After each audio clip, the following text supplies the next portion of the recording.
Apparently, si Go Huaping or si Alice Go hindi lumaki sa farm.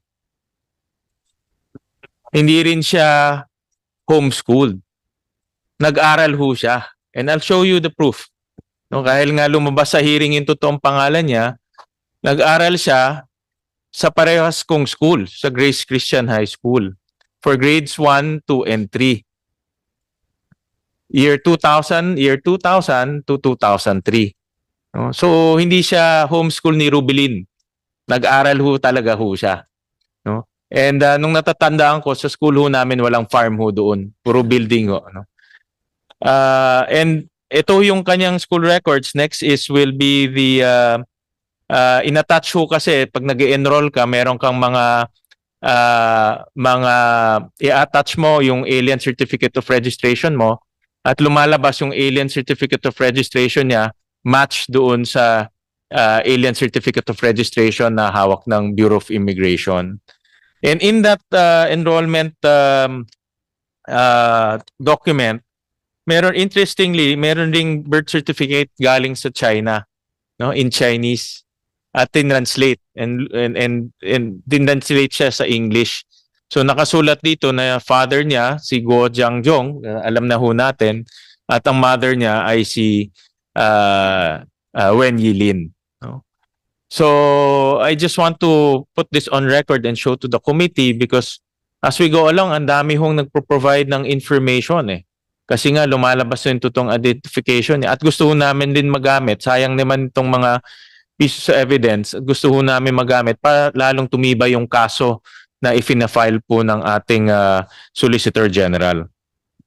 Any comment to that? We will be happy to receive these documents, Honorable Senator, and we will consider the same together with the team, together with the Honorable Solicitor General on the deliberation on the filing of a co-warranto. We submit, Honorable Senator. Thank you, ASEC Kondangan. I'll just jump to another, with your permission, Madam Chair. I'll take Yes, advantage of the presence of the chairman of PAGCOR, who's here with us since 10 a.m. Thank you very much for staying, Chairman. Chairman, naririnig nyo naman yung discussion kanina pa, no? At narinig rin namin yung position ninyo sa media about legitimate pogo, illegitimate pogo, but naririnig nyo rin dito yung discussion namin tungkol sa pogo at yung krimen, no? At kaya ho kami ng mga senador, kasama kami ni Senator Risa, ang position namin i-ban na, no? Dahil nga for the last since 2022, 6 na raid na yung naisagawa ng gobyerno. Almost 6,000 na ang na-deport. No? This is in the last 2 years. At ito lang yung mga nahanap lang natin. No? So, Mr. Chairman, anong gagawin natin? No? Hindi natatapos to at may mga tao katulad ni Mayor Jing na naapektuhan. Narinig nyo naman yung kanyang testimony kanina. Narinig nyo rin nakita nyo yung picture about the torture. Anong gagawin natin ngayon dahil hindi natatapos to? And even during the first hearing, I remember nung nagkaroon ng hearing ang good chairperson natin about that raid in Clark. Narinig ko ang position ng PAGCOR is strong regulation, improvement. But after 2 years, nandito ulit tayo. So, anong gagawin natin, Mr. Chairman? Senator Gatchalian, magandang hapon po. Ang posisyon ko po at ang posisyon ng board ng PAGCOR sa pangkasalukuyan ay una balikan lang natin. Ito pong lahat ng ating hinaharap sa pangkasalukuyan tulad ng kaso sa Porac at Banban ay maliwanag po kasi dito eh. Ito po yung hindi na natin na-renewhan ng lisensya. We are of the belief, ako po ay kasama ang pamuno ng PAGCOR na ginagawa po namin ang lahat na magagawa namin. Nag-umpisa po sa 278 Ngayon po ay 46, doon po sa 46 para patunayan lang na minomonitor at stricto na ang pinatutupad ng mga alituntunin. 3 po ang suspendido sa pangkasalukuyan.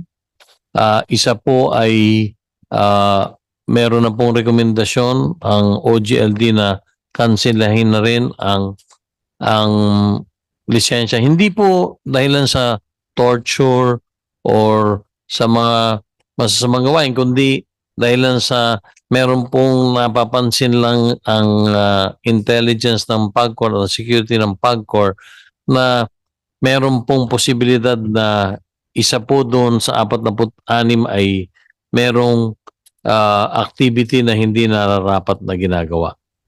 Ang posisyon ko po, dahil nalinis na po namin yan, halos nasala na ho ng husto eh. At ang totoo, maibida ko lang, meron pong bago ring kaming tinayo na SBPO kung saan ngayon po 10 na yung nabibigyan ng lisensya, kasama po yun doon sa nabanggit kong nabigyan ng lisensya.